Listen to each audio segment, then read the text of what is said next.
Hey, what's up, everybody? Sean here with another fitness journey update, finishing up week 9. So, before I get into this one, just a couple quick announcements as far as changes that are going through. Last week was week 8, finished up the second month of the overall process here. So, with that, I did or at least attempted to do a live stream. I tried to do it a couple times. First time, the feedback actually the playback failed, so I tried to record it again on Monday. After I did that, it took forever for YouTube to be able to set it up to actually start the stream. It was like an hour and a half delayed. In the end, nobody showed up for the ask me anything portion. So I think I'm gonna stop doing the live stream portions for now. I don't know if my laptop is able to handle it. I don't know if network connectivity is able to handle it. So with that, we probably won't have those unless there's a demand. I still will do the monthly recaps, the overall fitness journey, other than these week to week ones, but it'll probably be a pre recorded session. Another quick update is the changes to the diet that I've had. I'm still doing alternate day fasting, but because of the slow progress that I've been seeing, the plateauing for the weight loss, I decided to take a closer look and examine the food that I'm eating, the amount of food, the calories in particular, because at the end of the day, it's all about a calorie deficit in order to achieve weight loss. So I had some interesting results when I started paying attention to that, which we'll get into it. So with that, it's going to change some of the food that I've been eating in the last couple of weeks.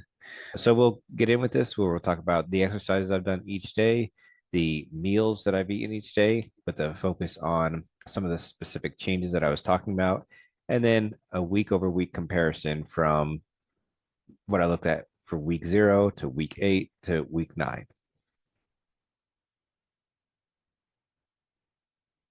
All right, so starting off here with week 9, the first exercise, and also, of course, the last exercise, because it's a 6-day cycle, is the powerlifting. So that consisted of the squats, the deadlift, and the bench press.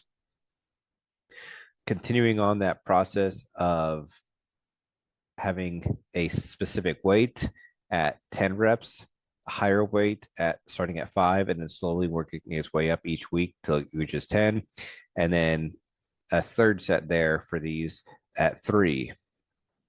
Again, each week I'm going to try to add in additional weight. Once I reach 10 for that middle set, then that becomes a new base set. And then the 3 set becomes a 5 set, so on and so forth.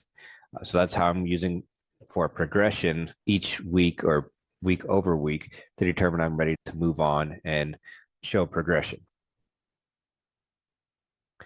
So as you can see here, in general, overall gains still not at the max for all of these because of changing that formula where I was doing additional reps instead of additional weight, but getting close to that point for day 1.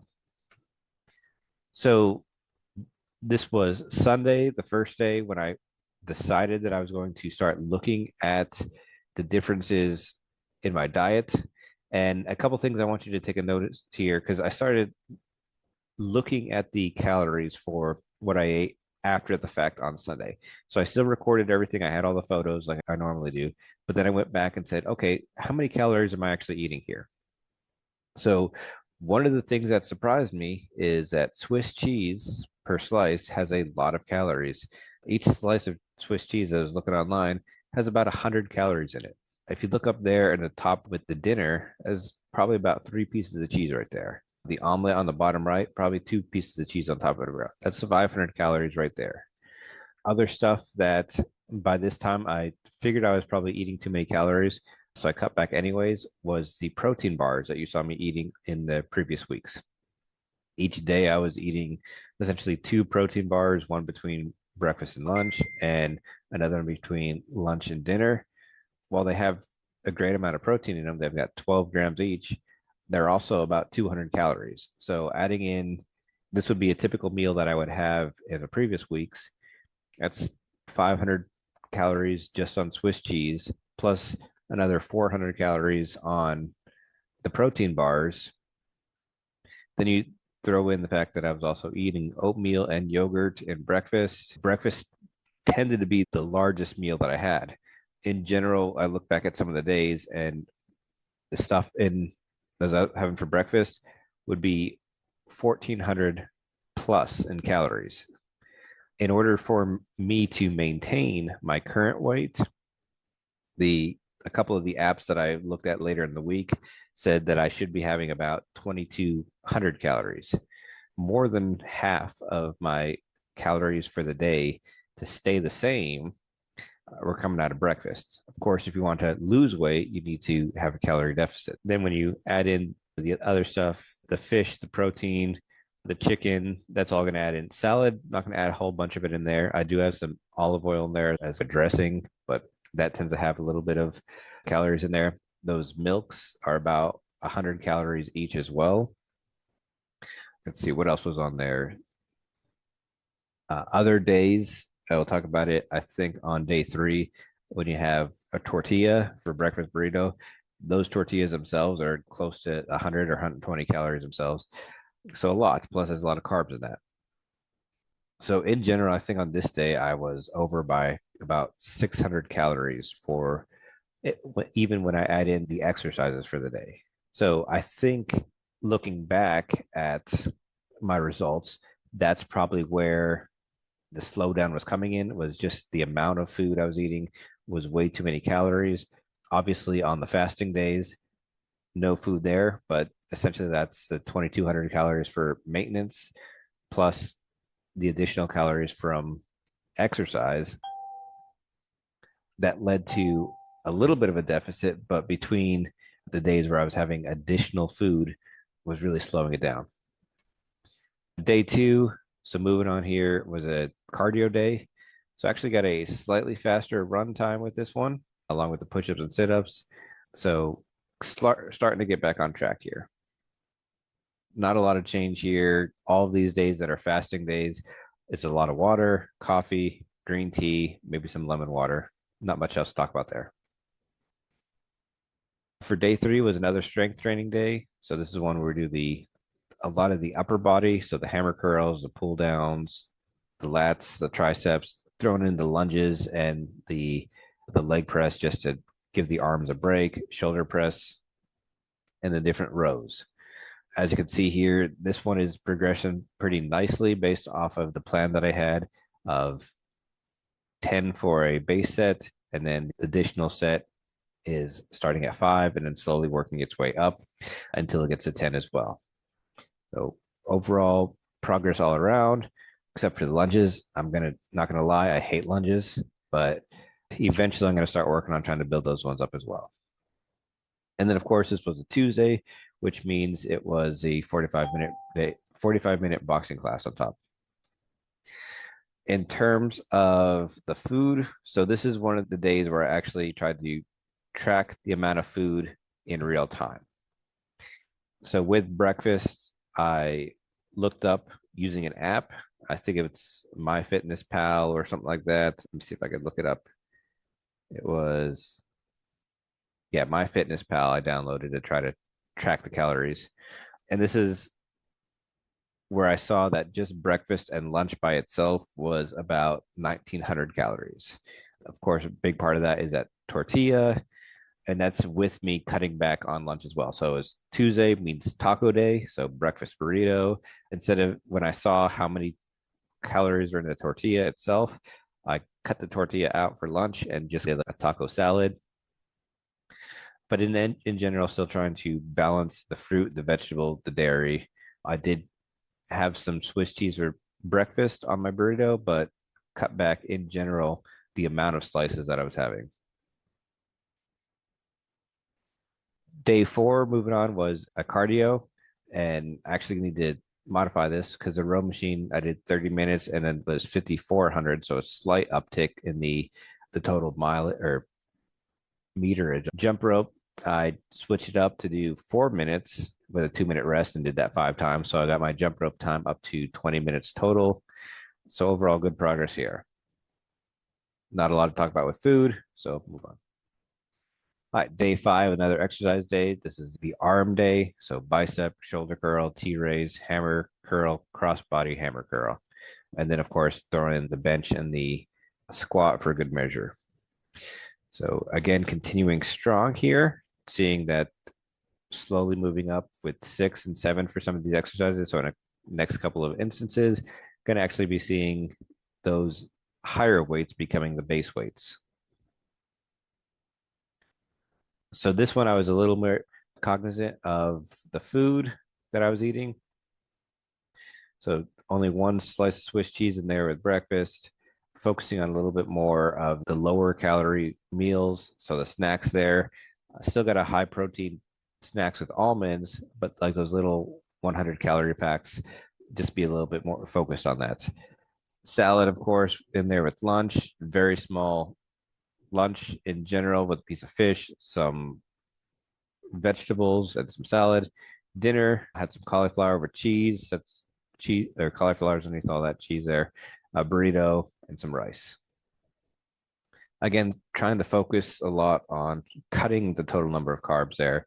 In general, what my goal is to hit about even for my calorie usage on the strength training days. So if my base calories are 2,200 to sustain, and then I have additional 500 or 600 calories from exercises between walking or my 2 mile runs each day, then my goal is, let's say it's 500. Then I'm trying to shoot for 2,700, maybe even up to 3,000 calories per day so that I have a slight surplus in calories for helping to build muscle. Because theoretically, according to some of the sources online, it is possible to have a calorie surplus on strength training days and not eat at all on the fasting days and still lose weight and still have enough calories in the surplus days to help build and repair muscle. So I'm testing that out, see where it goes. Day six was a high cardio day. So this is one of those that really makes up for a lot of the exercises. In addition to the calories from the steps, doing the bike and the stepper machine add in additional 700 calories on their own, plus the 400 calories of walking and running for the 2 mile runs. With that, on days like this, I'm easily hitting over 3,500 calories burned. So almost a pound by itself just on the cardio on these fasting days. Of course, no food. And then day seven, back to square one with the powerlifting days. So continue to make even more progress from the beginning of the week, up to 8 for my second set of deadlifts, 7 for the squat, and 7 for that middle set of the bench. So slowly making my way up. And I'm actually at the point where I'm finally higher than the earlier highest instances of my squat, deadlift, and bench. So continuing to still making progress, even with this new regime I'm doing with eating, where I'm focusing on not eating as much, eating healthier, focusing on what I'm eating. At this point, when I'm recording this, I finished up dinner for the day, which I'll go into that. And I'm sitting at about 3,000 calories being used, with the total expenditure being about 2,800. Still got to do a little bit of walking here. So it might get a point where I break even for calories for today as well. But as you can see here, very high protein for dinner. I'm trying to make sure that a good portion of my meals, my nutrition comes from protein so that I can continue to build that muscle or at least sustain the muscle while I'm doing the fasting.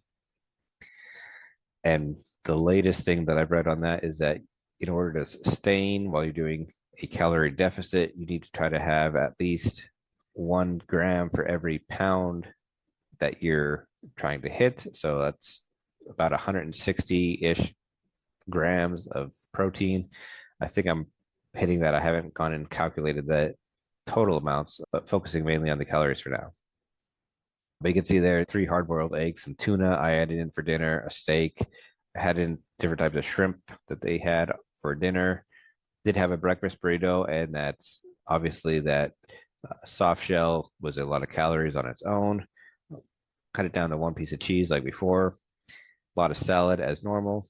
But yeah, not much to talk here. One thing I will add as well that I didn't mention earlier when I was talking about the changes. So where I'm at, it is incredibly hot at night. At times, even after the sun goes down, it's still about 110, maybe 105 degrees. So I thought to myself, why am I running 2 miles at night to make sure I get the additional cardio in when it's hot, and then going to the gym in the morning in the air conditioning? So I decided to switch things up. Today was the first day I tried it. I'm now doing on strength training days specifically, I'm doing running in the morning, my 2 miles, and then doing my exercises for strength training in the afternoon when I can go into the AC in the gym and not have to worry about the hot temperatures. And so far, it seems like it worked. Another reason I'm doing that is because the last couple of times that I've done the strength training workouts, I've been feeling really drained. I put out a video on that a couple days ago, addressing the fact that my body is completely drained by the time the alternate day fasting ends, the 36 hours. And the weights that I was lifting, it's really hard to push through and make progress. By doing the strength training in the evening, I've had breakfast, lunch, maybe even had dinner by that time. Although I'm trying to potentially do it before dinner so that way I can still load in some proteins after the fact for recovery. But still, I'm not lifting on an empty stomach after 36 hours of fasting. And it actually had a little bit of improvement from the beginning of the week with my strength training for the power lifting. Okay, so with that, it's time to do the reveal. I hinted at it already that I focused a little bit more on ensuring that I was tracking my calories better so that it's not way over top. If I'm above my calorie target for the lifting days, only by 200 or 300, when in the past I was closer to over 1,000. So with that, we'll give the reveal. And as you can see here, the weight is actually down a decent amount. Whereas last week I only lost about a pound. I'm actually about 3.5 pounds this week, which puts me about 17 pounds total from where I started 9 weeks ago. For my waist, it's about 37 inches now, which is down an inch from last week. So I'm happy about that. Previous weeks I was doing about a half inch. So that brings me about 4 inches around my waist down since I started tracking that, which was about week 2. This is the first week that I can say that there's actually a pretty visible difference. You can almost see the outline of some type of abs there. My gut isn't completely sticking out. I do still have those love handles on the side. Even if I'm flexing the gut, flexing the abs, I still can grab the sides and shake everything there in the stomach. So still a lot of way to go, but I'm making progress. I'm well on my way to my goal of 155 and maybe even below 155. Once I hit that, I'll reevaluate, see what I'm at. Maybe I'll go through a phase of stopping the alternate day fasting to start putting on weight for some weightlifting, and go through a bulking cutting phase. I don't know. I'll figure out when I get there. But anyways, thanks for watching this. If you have any questions, throw them in the comments. As the comments and questions get added, I'll use that for the kind of asynchronous ask me anything. I'll collect those ones and then address them in those pre-recorded videos instead of doing them via live stream. So with that, I'll end it there because until next time, that's all I got.